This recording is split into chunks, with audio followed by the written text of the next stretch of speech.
Circles always small, keep a certain few, only ever us, just the perfect crew. People ask for Part 2. So if you made it through the first video, the first part where I explained what you have to do before you actually can make a resume or actually set up your LinkedIn profile, we're gonna continue with this step. It just annoyed me that it was like this. Where you can set up your resume and your LinkedIn profile. Just as a side note, every application and everything that I use in my video is not a sponsorship. So I use it because I really think it's good and I actually used it and saw the benefits of everything I've used. Don't think it's sponsored because it's not. It's really gonna help you out and most of the things are free. So once you've collected all your degrees, all your working experience, all your references or testimonials from ex-employers, you have a nice stack of information. Now you have to put it in a nice document, as in a resume or your LinkedIn profile or both. I would advise you to do both. But first start off with your resume because later on you can just copy everything you have from your resume onto your LinkedIn profile and just add a bit of a different spin to it on LinkedIn. First thing I do is, in order to stand out, is not have a standard resume form. So I use a website called CV Star. You can buy templates for your resume here. It's a monthly fee, but you can also just pay 1 month and then immediately cancel the monthly or the yearly fee in order just to use it for 1 month to make your resume, because you're not gonna make a resume every week or every day. After you do that, you get a template or a list where you have to fill in all your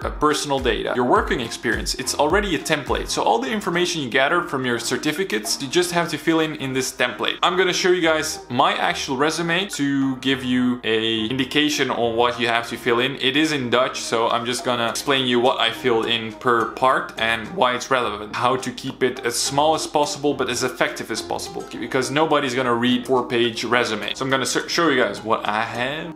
So we start off with your full name, your name, the place you live at, and of course, this is really important, a good picture. Because currently, when you apply for a new job, it's not like 5 or 3 years ago actually, where you don't have to add a picture. You really have to make a professional picture.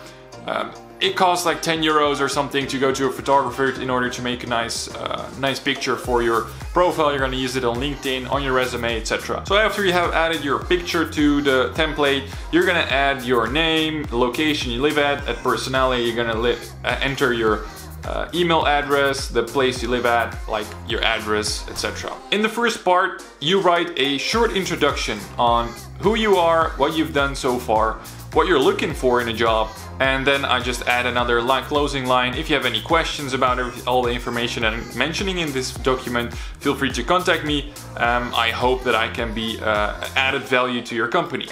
Part is on the side where you're gonna enter the driving license you have and your social profile. So I added my LinkedIn, and besides that I added skills. So I wrote down a couple of skills that I know are important for the job that I want or for the functions that I want. So I added a structured way of working, communications, very important, analytical capability. So how capable am I of analyzing certain situations or problems and making conclusions out of that.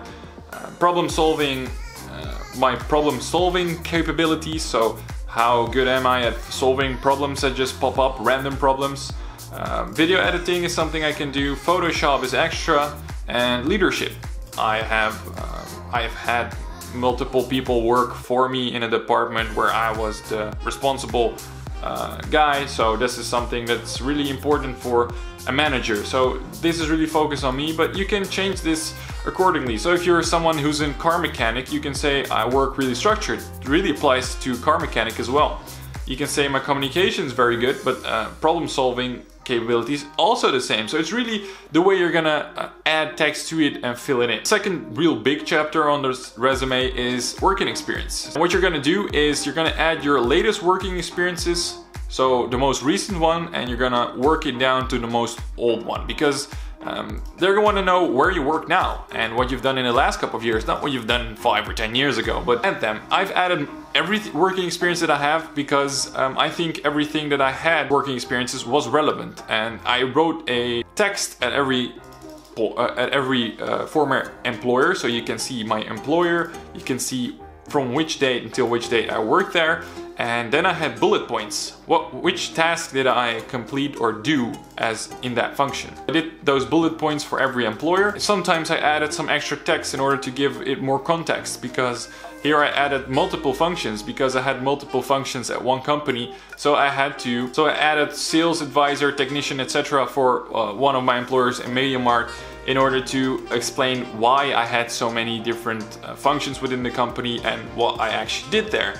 Because it's kind of weird if you have 3 or 4 different functions in one company in a short amount of time. So I explained that.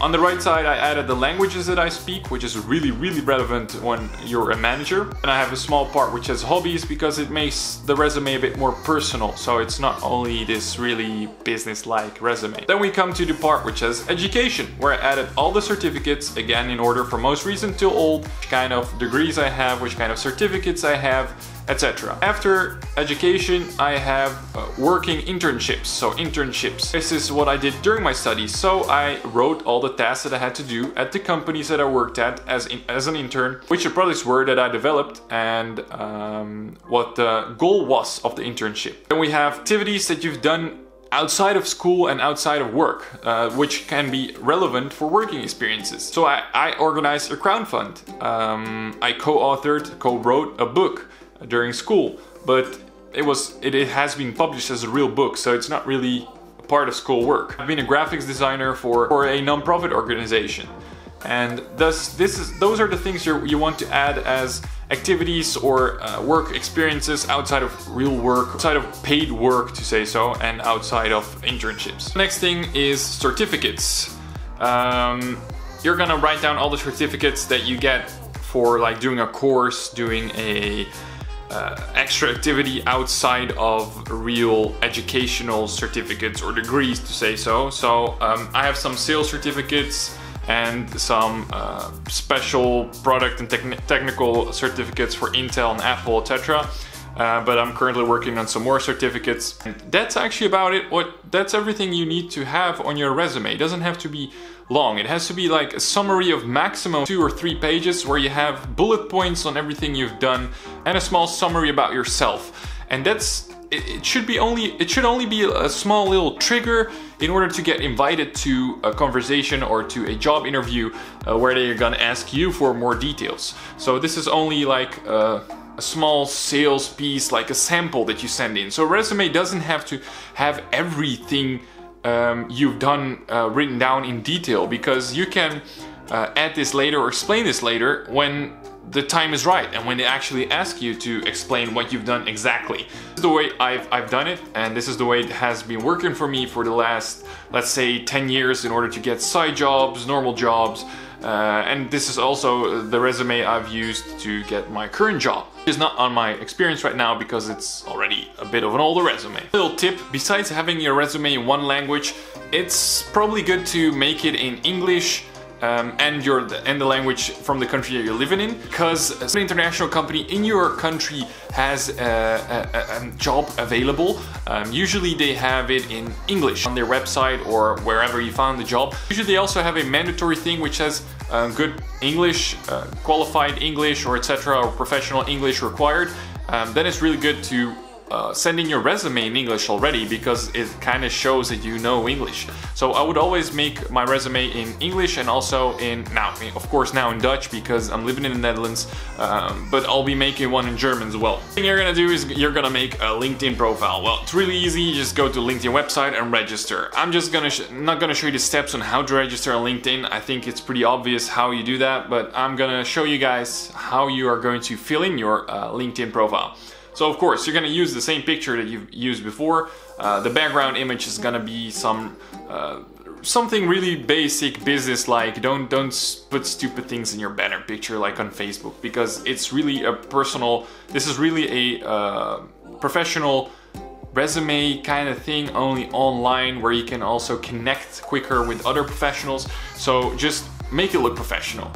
This is how I set it up. You can put your current title or function beneath your name. The first part is the same as in your resume. You write a little message about yourself or about your profile.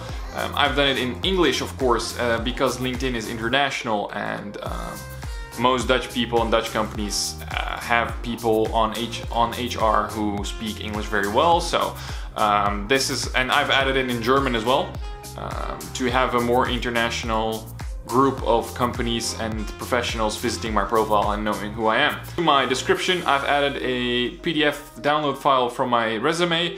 This is not mandatory. I've did it because it makes your profile really complete and it makes it stand out compared to the others. So this is what I've done. I'm really picky on the people I add on LinkedIn, so don't start adding me random because I won't accept.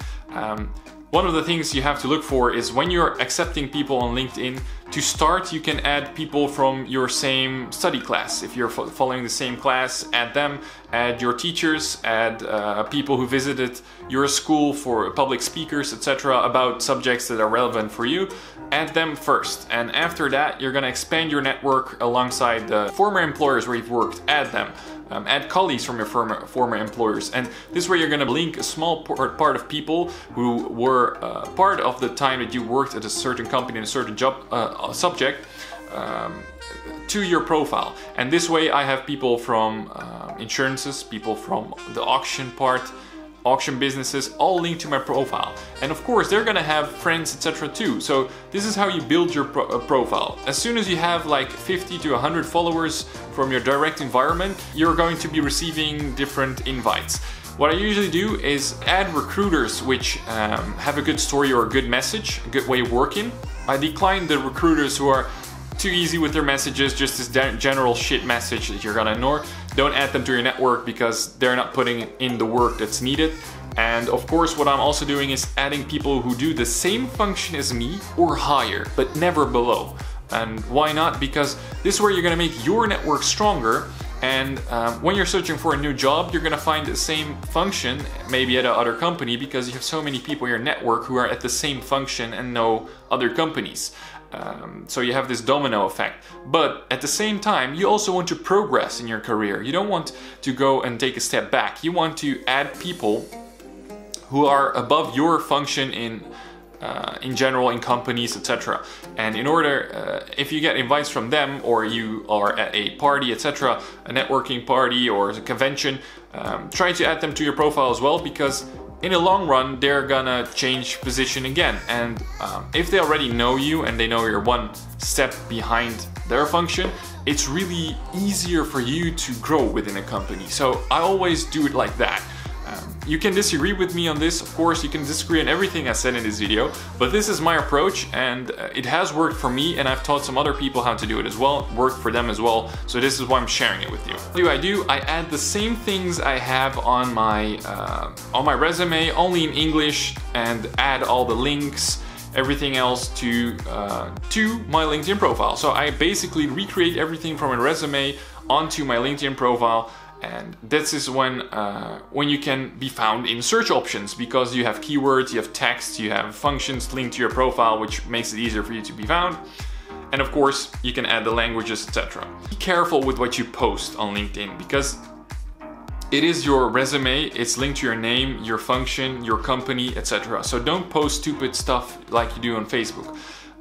You can add interests to your LinkedIn profile where you get new stuff in your newsfeed, and usually I add really popular CEOs, etc., and or other companies, and look at what they add to LinkedIn. If it's something that's really really impressive, or something I have a great experience on or great opinion on, I'm gonna share that piece of content and add my review or my opinion about it.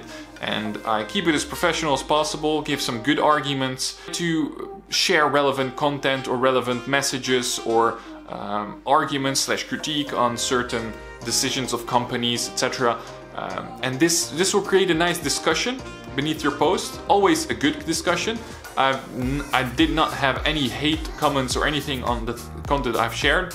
The moment I received my diploma and I added it to my LinkedIn profile, which was already complete, I only needed to add this diploma, I received over 100 job offers within like a month, which is ridiculous. I received the first 30 or 40 within 24 hours after getting my degree. So LinkedIn is really important, and if you do it this way, you will get job offers. Next video, I'll be explaining how you actually apply for a job, how are you going to use this resume, LinkedIn profile, and everything you've done so far, your education or your work experiences that you've added to this nice digital profile and to your resume in order to sell yourself and get a job. And how are you going to find a company which you think is going to be the place where you want to be. See you guys in the next video. Thank you for watching. I hope you guys enjoy this information in this series. If you do, leave a like this video with friends who can use this help, and I'll see you guys in the next video. Ciao.